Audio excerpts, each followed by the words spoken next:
Энэхүү үйл явдал олон жилийн өмнө болсон юм. Нэгэн орой манай үеэлдүү дөрвөн найзуудынхаа хамтаар гэртээ хонох болоод байх үед нь бид тэднийг харгалзажүүлэх ажил томилогдов. Аав ах маань тэднийг нэг шөнө харгалзаж өнгөрөх ажлын хөлсөнд маань $100 өгөхөө чамлав.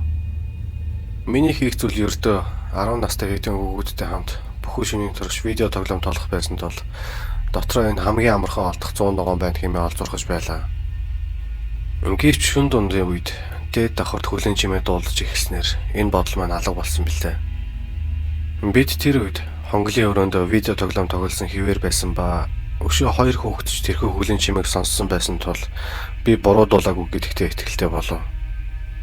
Би 5 жаал хүү буудан дээр сууж байхыг тоолсон бөгөөд аав ах болон эгч хоёр маань тэр шөнө гэртээ ирэх учиргүй байсан тул дээд давхарт байгаа хүн гарцаагүй гадны хүн болж тарлаа. Гинэт би хонглын өрөөний хаалга онгорхоо байгааг хараад зазилж байсан бохоо залгиж орхихон дэр. Би хүүгүүдэд намайг дээш гарч хаалга хаах зур наана байж бай гэж хэлчихэд хонглын шатар дээш чимээгүй хүн өслөө. Харин хонглын хаалганд дотор талаасаа төгжих төгжээ байсангүй. Зөвхөн гадна талаасаа төгжигддэг аж. Би хүүгүүдэд дасгалын өрөөнд очиж нуугд хэмээн хэлчихэд зурагт болон босод гэрлүүдэд унтраасны дараагаар хүүгүүдийн араас явлаа. Бид харанхуй донд чимээ жагнацгаан суух бөгөөд хонглын өрөөний хаалга руу хүлэн чимээ дөхөж эхлэх нь сонсогдож үргэлжлүүлэн хаалга аимшигтайгаар чихрэн онгоохон дуулдлаа. Нилээд хүнд хүлэн чимээ хонглын шатнууд дээр бууж буун сонсогдох бөгөөд энэ үед үеэлийн маань найзуудын нэг уйлж эхэлсэн байв. Би тэдэнд амаа хамх хэмээн анхааруулад хэсэг хөндийн өргөлтийн тухайнуудыг хаалган тулгаж тавиад өөрөө ч хаалга мөрлөн цаанаас нь онгохоргүй хаалт болон зогсон. Надад халаагуурын өрөөний хаалга нэг онгоогоор буцаан хаагдах сонсогдлоо. Харин дасгалын өрөөний хаалганы байрвал нааш цаас савлан түчгнэж эхлэхдээ зэрэгцсэн. Өрөөгөр нэг хөвгүүдийн ай ойролцоон цойрогдож би ч хаалгыг байгаа чадлаараа буцаан түлхэн хаалттай чигээр нь байлгахаар оролдож эхлэв. Гэвч хаалганы сан байсан хүн нэг их удаан хаалгатай ноцтолгүй. Буцан хонглын шатаар өгсөн гарч явах нь бидэнд сонсогдлоо. Дараа нь яг бидний дээр хүлэн чимээ дуулсан бөгөөд тэнд байшингийн урд хаалга байрладаг байв. Энэ бүхэн гар утас гэдэг зүйл нэг их дэлгэрээгүй үед болсон болохоор хэн нэгний дуудана гэсэн сонголт бидэнд байсангүй. Би хэсэг хүлээгээд дасгалын өрөөг орхиж байшинг бүхэлд нь шалгасан ба урд хаалга онгорхоо дээд давхрын унтлахны өрөөнүүдийг боснуулж өгсөн байснаас өөр гадны хүн одоо хүртэл байгааг шинж тэмдэг байгаагүй тул би хүүхдийг гараад ир хэмээн дуудлаа. Ямар ч тач хитэн зүйл алга болсноос өөр хин нэгэн бэртэж гэмтэйг учир тэр үед бид өөрсдийгөө азтай тооцоод өнгөрсөн юм.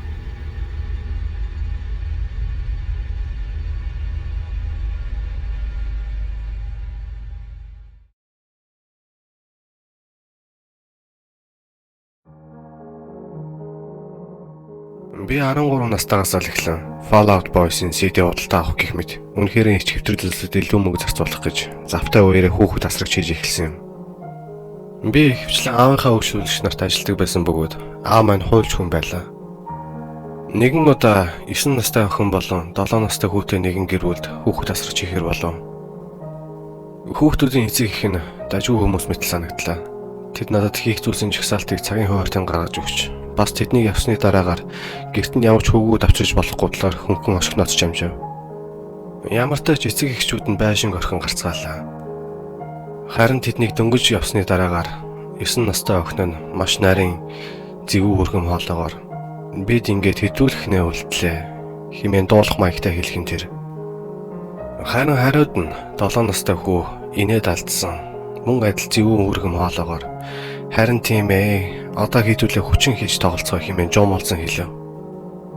Хүүхдүүд зурагтаас л тиймэрхүү үг хэлхийг сонсох боломжтой байдаг баг.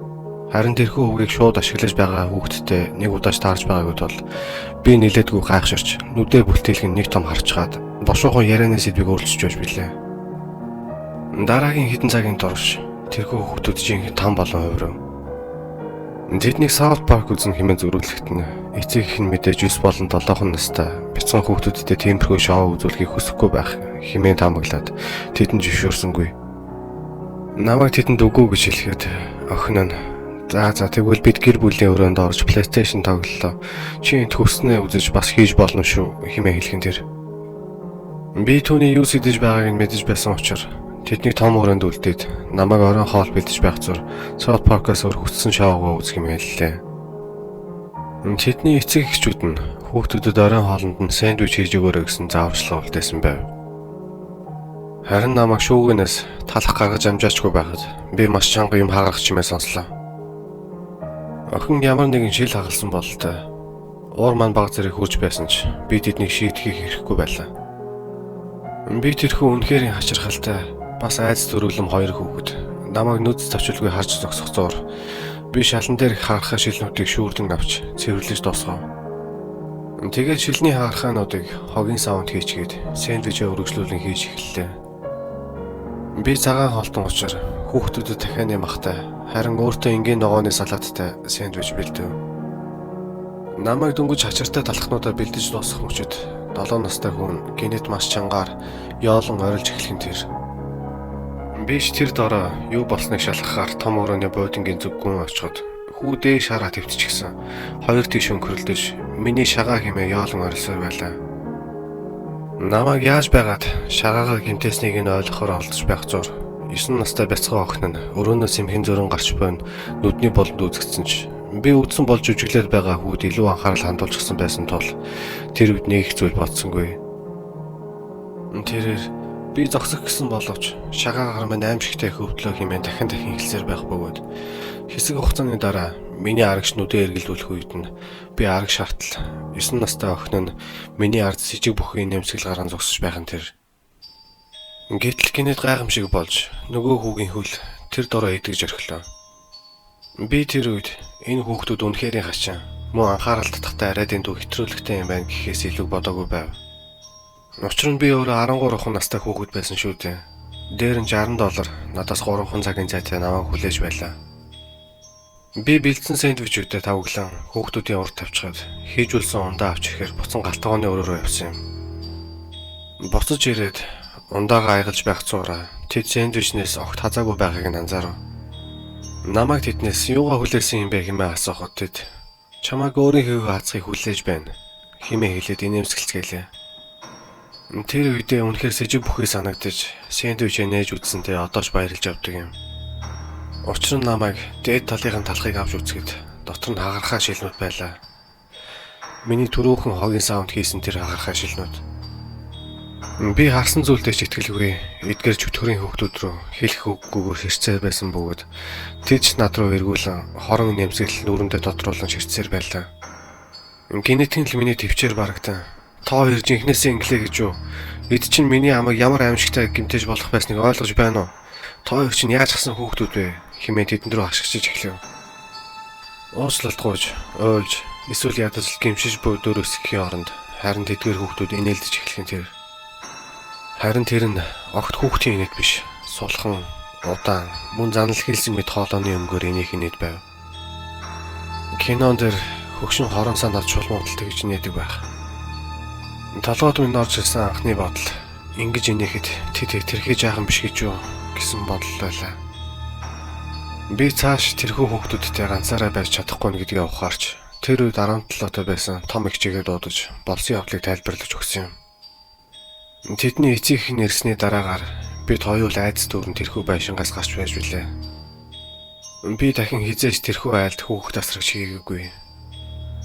Миний одоо ч мартаж чаддгүй зүйл бол тэдгээр хүүхдүүдийн хэрхэн ямбаа гэх чинь тэдгээр хагархаа шилнүүдийг миний сэндвич дотор бэлдсэн байсан нь мөн намайг уурлах үед тэдний огт гимжсэн шинжгүй хариу үйлдэл нь байв. Тэд бол миний өмнө нь мөн дараа нь ч таарч байсан ямар ч хүүхэдтэй адилгүй айц төрөлм хачин чигтэй хүүхдүүд байсан юм.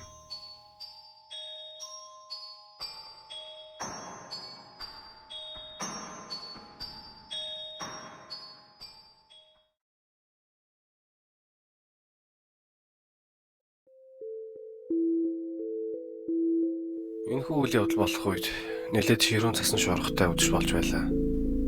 Би нэгэн гос амралтын өдрүүдээр аялд гарсан байх хугацаанд нь хүүхдийг нь хараад $250 цалин авахар болоод байсан юм.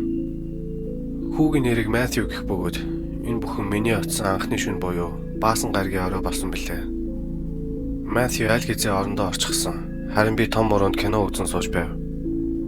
Гинэд урд хаалга тогшиг чимээ гарсан бөгөөд намайг цаг харах үед аль хэзээ шүн дунд өнгөрсөн байсан тул би хинч байсан бай тайлж өгөх бодлого байлаа. Хаалга тогссноос 10 секунд ч хүрэлгүй хугацааны дараагаар гадаа 2-3 мөр хараал идсэн хаалга тайлх хэмээн хашгиралдаж маш шангаар хаалга боловч эхлэх нь тэр.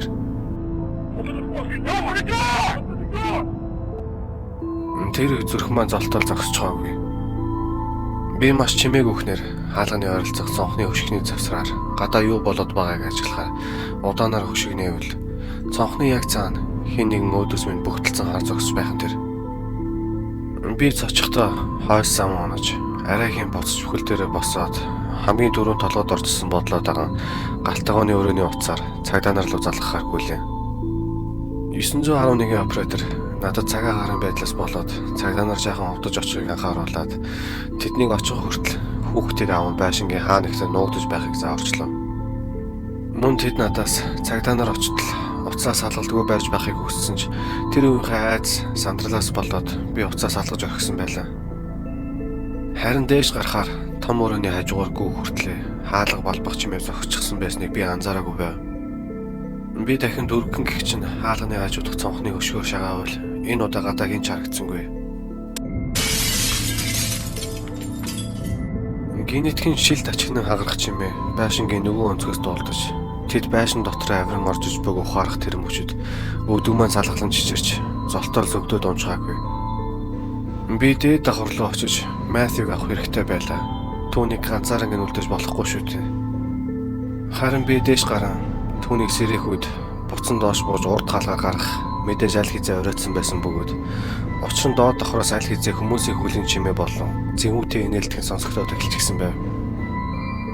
Би Матьюгийн амийг гараараа дараад чимээг өгнөр хамтдаа тоглоомынхын шүүгэнд орж нуугдцгаасан юм. Бид хоёрын харанхуй шүүгэнд сууж өнгөрүүлсэн дараагийн хэдэн минут бараг бүтэн цаг л мэт санагдчих байлаа.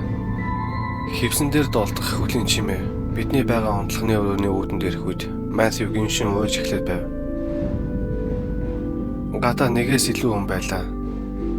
Тэд дотогш орж ирцгээв. Энэ өрөөнд нуугдаад байх нэг их газар байсангүй. Тиймээс тэр үед бүхэл амьдрал минь нүдэнд минь үзэгдэж ингээд л үхтэйг юм байж хэмээн дотроо бодож эхлээд байсан юм. Генетикэн цагдаагийн машины дуу төхөө хангинаж эхлэхийг дараа нь өрөөнд байсан хүмүүсийн нэг нь хараалт хэмээн амандаа ботнохыг сонслоо. Үргэлжлүүлэн дор хаяж 3 хүний хөлийн чимээ шатар хурдтай ороод гүйлтгэн сонсогдов.